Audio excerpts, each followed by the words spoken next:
ஓம் முருகா போற்றி,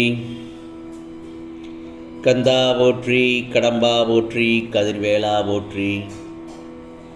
அறுபடை வீடு கொண்ட முருகப்பெருமானே போற்றி போற்றி. என் செல்லமே, என் செல்ல குழந்தையே, இது பழனி முருகன் மீது ஆணை. என் செல்லமே, நான் சொல்வதை கேட்ட 6 நிமிடத்தில் திடீரென நல்லதொரு மாற்றங்கள் நிகழும் காரணத்தோடு மட்டுமே தான் இந்த முருகப்பெருமான் உன் கண்ணில் பட்டிருக்கிறேன். என் செல்லமே, முருகனுக்கு அரோகரா, கந்தனுக்கு அரோகரா என்று என் நாமத்தை பதிவு செய்துவிட்டு நான் சொல்வதை கேள். நிச்சயமாக உனக்கு நல்லதைத்தான் நான் தருவேன். என் செல்லமே, உன் நிலையை மாற்றியமைப்பேன், உன் கரத்தை பலப்படுத்துவேன். நம்பிக்கையோடு காத்திரு. அதிர்ஷ்டம் என்பது யார் வருவார்கள், என்னை இனி காக்க என இருக்கும் பட்சத்தில் உனக்காக இந்த பழனி முருகப்பெருமான் ஆறுதலாக நான் இருக்கிறேன் என வந்து எட்டி பூக்கும் ஒவ்வொரு வார்த்தைகளும் அதிர்ஷ்டம்தான்.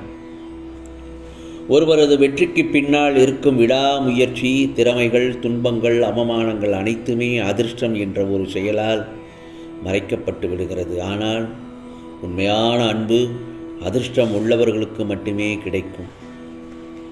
எப்போதும் ஜெயிக்கும் உன் தன்னம்பிக்கையே உனக்கு அதிர்ஷ்டம்தானே. இனி உன் வாழ்வில் உனக்கு அதிர்ஷ்டத்திற்கு மேல் அதிர்ஷ்டம்தான். நிச்சயமாக இந்த பிரபஞ்சத்தில் ஒவ்வொரு ஜீவனும் சந்தோஷமாகவே இருக்க விரும்புகின்றார்கள். அதற்கு பணம், பதவி, வெற்றி எதுவானாலும் மகிழ்ச்சிக்காகவே அதில் ஈடுபடுகிறார்கள். சிலர் துன்பத்தினை கூட அது மகிழ்ச்சி தருவதால் சந்தோஷமாக ஏற்றுக்கொள்கிறார்கள்.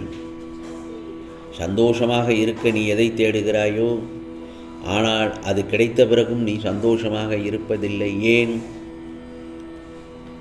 ஏனென்றால் உன் மனதில் அவ்வளவு துக்கங்கள், குழப்பங்கள், துயரங்கள். முதலில் இவற்றை எல்லாவற்றையும் நீ தூக்கி எறிய வேண்டும். என் செல்லமே, உனக்கு நான் ஒரு உதாரணமாக ஒன்று சொல்கிறேன், கேள். ஒரு சிறுவன் அவன் சொல்கிறான், நான் கல்லூரிக்கு போன பிறகுதான் சுதந்திரமாக மகிழ்ச்சியாக இருப்பேன் என்று சொல்கிறான். ஆனால் அதே பையனோ கல்லூரிக்கு சென்று விட்டால், கல்லூரியில் படிக்கும் ஒரு பையனிடம் கேட்டால், நான் வேலை கிடைத்து போனால்தான் மகிழ்ச்சியாக இருப்பேன் என்று சொல்கிறான். நல்ல வேலையில் இருக்கும் அல்லது பெரிய தொழில் செய்யும் ஒருவரிடம் பேசினால், முற்றிலும் சரியான ஒரு வாழ்க்கை துணை கிடைத்த பின் தான் மகிழ்ச்சி அடைவேன் என்று சொல்கிறார். இப்படி ஒருவரது வாழ்க்கை காலம் முழுவதுமே வாழ்க்கை துணையை மட்டுமே பெரிதாக நினைக்கிறார்கள். இந்த பிரபஞ்சத்தில் சிலர் எப்போதும் மற்றவர்களை காயப்படுத்துவதையே வேலையாக கொண்டிருப்பார்கள். அதைத்தான் அவர்களும் உனக்கு இழைக்கிறார்கள். அந்த அவச்சொற்களுக்காக வருந்தாதே. மனதைரியத்தோடு நீ உனக்கான கடமைகளை செய்து கொண்டே இரு. உன்னுடைய ஆற்றலை தேவையற்ற இவர்களிடம் மட்டும் வீணாக்காதே. இதுவரை உன் மனதில் இருந்த வழிகளும் துக்கங்களும் தோல்விகளால் மனம் வெறுத்து போய் பரிதவித்ததெல்லாம் முடிவரும் காலம் வந்துவிட்டது. கவலைப்படாதே. ஏனென்றால் உன் உழைப்பிற்கு ஏற்ற பலன் கிடைக்கும். பிறகு உன் வாழ்க்கை வசந்தம்தான் வீசும். என் செல்லமே, சில இடங்களில் உன்னை ஏளனமாக பார்த்து நகைத்தவர்கள், அவர்களுக்கு முன்னால் நீ உயர்ந்து நிற்கப் போகிறாய். இது பழனி முருகனின் அருள் வாக்கு. அந்த காலம் வெகு தூரத்தில் இல்லை. நிச்சயமாக உன் அருகில் வந்துவிடும். என் செல்லவே, கவலைப்படாதே. நான் உன்னை விட்டு ஒருபோதும் விலகுவதுமில்லை. உன்னை எப்போதும் என் கூடவே வைத்திருக்கிறேன் என்பதை நீ மறந்துவிடக்கூடாது. நிச்சயமாக நீ தடைகளை தகர்த்து எரிந்து வெற்றியடையப் போகிறாய். நிச்சயமாக இந்த பழனி முருகப்பெருமான் உனக்கு நல்லதொரு வெற்றியை அடைய வைப்பேன். உன் பிரச்சனைக்காக உன் வீட்டாரை சிதைப்பது எந்த விதத்திலும் நியாயமில்லை. ஆகவே உன் வீட்டில் நீ அன்பை தவிர, சிரிப்பை தவிர வேறு எதையும் காட்டக்கூடாது. இழப்பில் இருந்து படிப்பை கற்றுக்கொள்.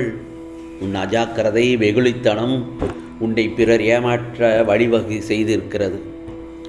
நிச்சயமாக இனி அப்படி நடக்காது. எழுந்து கால் ஊன்றி நில். உன்னால் முடியும், உன்னால் மட்டுமே முடியும். நிச்சயமாக இந்த பழனி முருகப்பெருமான் அந்த சருக்களிலிருந்து மீண்டும் வந்து சாதிக்கப் போகிறாய். உனக்கு நான் உறுதுணையாய் இருப்பேன். உன்னை பார்த்து பிரமிக்கப் போகிறார்கள். ஏன், உன்னை சட்டை செய்யாத, உன்னை கேலி செய்தவர்கள் எல்லார் முன்னிலையிலும் உன்னை உயர்த்தி வைக்கப் போகிறேன். பிறகு மீண்டும் வந்து அவர்களே உன்னிடம் ஒட்டிக்கொள்ளலாம் என நினைக்கப் போகிறார்கள். ஆகவே உனக்கான வாழ்க்கையில் உன்னை தூக்கி விட்டவர்களை மறக்காதே, தூக்கி போட்டவர்களை கனவில் கூட நினைக்காதே. நேற்று நடந்ததை கடந்து செல் என் செல்லமே. இன்று நடந்ததை கற்றுக்கொள். நாளை நடப்பதை எதிர்கொள். நடந்ததை, இழந்ததை, துரோகம் இழைத்தவர்களை எண்ணி வருத்தப்படாதே. அது உன்னை மீள விடாது. ஆகவே உன்னை நம்பி வருபவர்கள் யாராக இருந்தாலும் மனப்பூர்வமாக அவர்களுக்கு உதவி செய். ஆம் செல்லமே, பலன் நிச்சயமாக திரும்ப வரும். அதே நேரத்தில் உனக்கான பலன் திரும்ப வரும் என எதிர்பார்த்து யாருகளுக்கும் உதவி செய்யாதே. எதிர்பார்த்து யாருக்கும் உதவிகளை செய்யாதே. உன்னை கொண்டு பொறாமைப்படுபவர்கள், உனக்கு விரோதமாக பேசி திரிபவர்கள், இவர்களை பார்த்து நீ பயப்படவும் கூடாது. ஏனென்றால் இந்த முருகப்பெருமானை மீறி யாரும் உன்னை நெருங்க முடியாது என் செல்லமே. அப்படி இருக்கும் பட்சத்தில் நீ கேட்பதை அனைத்தையும் நிச்சயமாக உன் கரங்களில் கொண்டு வந்து சேர்ப்பேன். இதோ என் உதவியையும் அருளையும் உனக்கு அள்ளித்தர நான் காத்திருக்கிறேன். நீ எப்படிப்பட்ட என் செல்ல குழந்தை, எப்படிப்பட்ட பக்தியுடன் என்னை உணர்கின்றாயோ அப்படிப்பட்ட அனுபவங்களை நிச்சயமாக உனக்கு நான் தந்தருள்வேன் என் செல்லமே. ஆகவே உனக்கு துன்பம் நேர்வதற்கு உன் தந்தையாகிய நான் எப்படி உனக்கு அனுமதிப்பேன்? உன்னுடைய எல்லா கவலைகளும் கஷ்டங்களிலிருந்தும் இப்போது உன்னை விடுவித்து கொண்டிருக்கிறேன். அதை நீயும் பார்த்து கொண்டுதானே இருக்கிறாய். நான் உன்னுடன் இருக்கும்போது பிறகென்ன கவலை? முருகா முருகா என்று, முருகனுக்கு அரோகரா என்று என் நாமத்தை சொல்லிக்கொண்டே இரு. நிச்சயமாக என்னுடைய பார்வை உன்னை பாதுகாக்கும். நிச்சயமாக இந்த முருகப்பெருமான் உனக்கு துணையாக இருப்பேன். உன் வாழ்க்கையை மாற்றும் உனக்கு விமோசனம் நிச்சயமாக கிடைக்கும். கவலைப்படாதே, மகிழ்ச்சியாக இரு.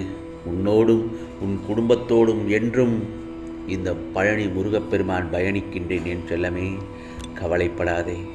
நான் சொன்ன இந்த விஷயத்தை கேட்ட 6 நிமிடத்தில் நல்லதொரு மாற்றம் நிகழும் என்று சொன்னேன் அல்லவா? இதோ அந்ததொரு மாற்றத்தை நிச்சயமாக இப்பொழுதே நீ உணர்ந்திருப்பாய். இது உனக்கான பதிவுதான். நிச்சயமாக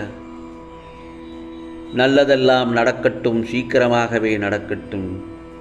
இது முருகனின் அருள்வாக்கு. உனக்கானதெல்லாம் நல்லது நடக்கும், நல்லது மட்டுமே நடக்கும், அதுவும் நன்மையாகவே இருக்கும்.